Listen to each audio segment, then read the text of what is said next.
دیوان اسلام کے معزز ناظرین، السلام علیکم۔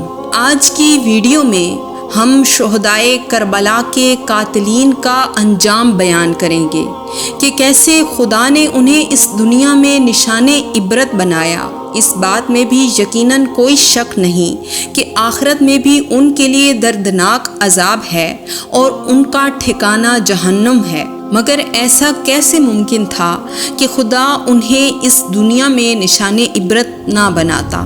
ناظرین، امام حسین علیہ السلام اور اصحاب حسین کو کربلا میں قتل کرنے والے اپنی پوری طاقت کا مظاہرہ کر چکے تھے، مگر وہ شاید یہ نہیں جانتے تھے کہ خون حسین کی سزا انہیں اس دنیا میں بھی بھگتنی پڑے گی۔ ناظرین، تاریخ میں ایک ایسے بہادر جوان کا ذکر ملتا ہے جس نے امام حسین علیہ السلام کے قاتلوں سے چن چن کر بدلے لیے۔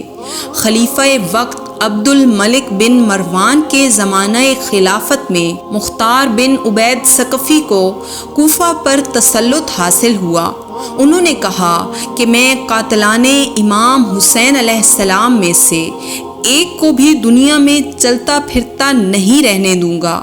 اگر میں ایسا نہیں کروں تو میرے اوپر اللہ اور اس کے رسول صلی اللہ علیہ وآلہ وسلم کی لعنت ہو۔ لہٰذا اس نے امام حسین علیہ السلام کے مقابل کربلا میں آنے والے ایک ایک شخص کا پتہ لگایا۔ جیسے ہی مختار کے علم میں آتا جاتا، وہ اس لعنتی شخص کو انجام تک پہنچا دیتے۔ وہ لوگ جان چکے تھے کہ مختار ان کی تلاش میں ہے، اس لیے وہ اس سے چھپتے پھرتے تھے تاکہ مختار سے بچ سکیں، لیکن سب بے سود تھا کیونکہ مختار خون حسین کے بدلہ لینے کا پختہ ارادہ کر چکے تھے۔ ناظرین، اپنی اس فہرست کا آغاز کرتے ہیں حرملہ کے انجام سے۔ حرملہ وہ ملعون شخص تھا جس نے امام حسین علیہ السلام کے 6 ماہ کے بیٹے جناب علی اصغر کی گردن پر تیر چلایا تھا۔ ایک تیر اس لعنتی شخص نے تب چلایا جب حضرت عباس کے بازو کٹ چکے تھے اور انہوں نے اپنے دانتوں سے مشکیزے کو پکڑا، تب وہ تیر اس مشکیزے میں لگا، جبکہ تیسرا تیر امام حسین علیہ السلام کی پیشانی پر چلایا جب آپ ذوالجناح سے زمین پر آنے والے تھے۔ جب وہ مختار کے سامنے آیا تو مختار نے اس کے گلے پر تیر چلائے، اس کے ہاتھ پاؤں کٹوائے اور اسے نذر آتش کر دیا۔ ناظرین، اپنی اس فہرست میں دوسرے نمبر پر شامل کرتے ہیں حسین بن نمیر کا انجام۔ ناظرین، حسین بن نمیر نے جناب علی اکبر کے سینے میں برچھی ماری اور توڑ دی تاکہ امام حسین علیہ السلام کو نکالتے ہوئے تکلیف ہو۔ اس ملعون کو مختار ثقفی کی فوج نے گھیرا اور یہ بدبخت شخص ابراہیم بن مالک اشتر کے ہاتھوں مارا گیا۔ فہرست میں تیسرے نمبر پر شامل کرتے ہیں شمر ملعون کا انجام۔ ناظرین، شمر وہ بدبخت شخص تھا جس کا امام حسین علیہ السلام کی شہادت میں مرکزی کردار تھا۔ اس لعنتی شخص نے امام کی گردن پر خنجر چلایا اور امام حسین علیہ السلام کے سامنے ان کی کمسن بیٹی جناب سکینہ کے منہ پر تماچے مارے۔ جب اسے جناب مختار کے سامنے پیش کیا گیا تو اسے پہلے نیزے کے ساتھ زخمی کیا گیا اور پھر اس ملعون کی لاش کتوں کے سامنے پھینک دی گئی۔ ناظرین، اپنی اس فہرست میں چوتھے نمبر پر شامل کرتے ہیں سنان بن انس کا انجام۔ اس بدبخت شخص نے امام حسین علیہ السلام کے سینے کے آر پار نیزہ کیا اور آپ کے سر کو بھی کاٹا۔ یہ مختار کی فوج سے بھاگتا رہا لیکن آخر کار پکڑا گیا۔ پہلے تو اس کی انگلیاں کاٹی گئی، پھر ہاتھ، پھر پاؤں، پھر اس کے کان چیرے گئے اور پھر خنجر سے اس کی آنکھیں نکال کر روغن زیتون کی دیگ چڑھا کر اس کو زندہ اس میں ڈال دیا گیا۔ فہرست میں 5ویں نمبر پر شامل کرتے ہیں حکم بن طفیل کا انجام۔ اس ملعون شخص نے امام حسین علیہ السلام کا لباس اتارا، حضرت عباس کے بازو قلم کیے اور ان پر تیر چلائے۔ اس پر بھی تیر چلا کر اسے مار دیا گیا اور یہ واصل جہنم ہو گیا۔ ناظرین، اپنی اس فہرست میں 6 نمبر پر شامل کرتے ہیں عبید اللہ ابن زیاد کا انجام۔ یہ بھی مختار کی فوج سے چھپتا رہا، لیکن اسے بھی گرفتار کر کے اسی دارالامارہ کے سامنے لایا گیا جہاں بیٹھ کر یہ اہل بیت پر ظلم کے احکامات جاری کیا کرتا تھا۔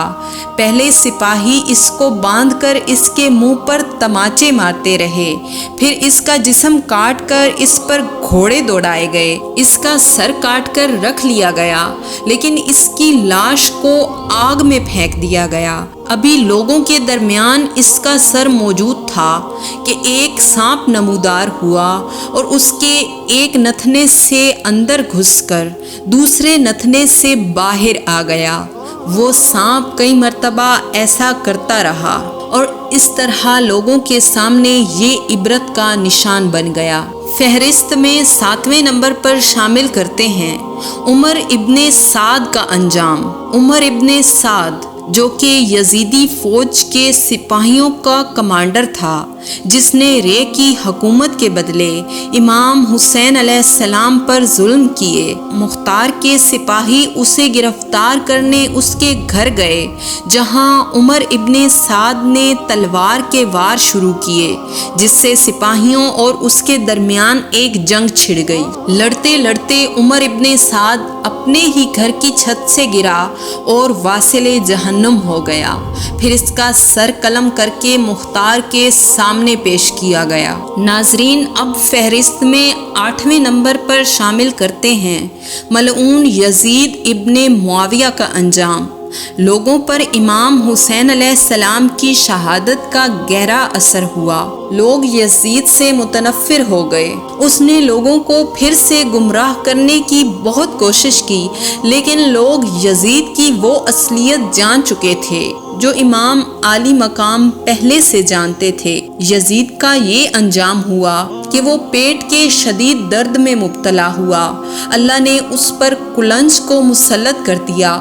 اس کی آنتوں میں شدید درد شروع ہو گیا۔ اس کی بیماری ایسی حالت اختیار کر گئی کہ کوئی حکیم بھی اس کا علاج نہیں کر سکتا تھا۔ وہ اس درد میں تڑپتا رہا، یہاں تک کہ اس کی آنتوں میں کیڑے پڑ گئے۔ پانی کا ایک قطرہ بھی پیتا تو وہ تیر کی طرح چبھتا تھا۔ اللہ کی طرف سے اس پر عجیب عذاب تھا کہ وہ پانی پی کر بھی چیختا تھا اور پانی کے بغیر بھی تڑپتا تھا، اور آخر کار تڑپ تڑپ کر وہ لعین مر گیا۔ اس کی لاش سے ایسی بو آنے لگ گئی تھی کہ کوئی اس کے قریب نہیں جاتا تھا، لیکن پھر بھی جیسے تیسے اس کو دفنا دیا گیا۔ لوگ اس کی قبر پر پتھر مارتے تھے۔ باب الصغیر دمشق میں جہاں اس کی قبر تھی، وہیں اب شیشے کا کارخانہ ہے اور شیشہ گالنے والی بھٹی ٹھیک اسی جگہ بنائی گئی ہے جہاں اس ملعون کی قبر تھی۔ جو لوگ امام حسین علیہ السلام کے قتل میں ملوث تھے، ان میں سے 6000 کوفیوں کو مختار ثقفی نے واصل جہنم کیا، جبکہ باقیوں پر خدا کی طرف سے عذاب نازل ہوا، اور یقیناً یہ لوگ اسی عذاب کے مستحق بھی تھے۔ امید کرتی ہوں ویڈیو آپ کو پسند آئی ہوگی۔ اگر پسند آئی ہے تو اسے لائک، چینل کو سبسکرائب اور شیئر ضرور کیجیے گا۔ اس کے ساتھ ہی مجھے دیجیے اجازت۔ اللہ آپ کا حامی و ناصر ہو۔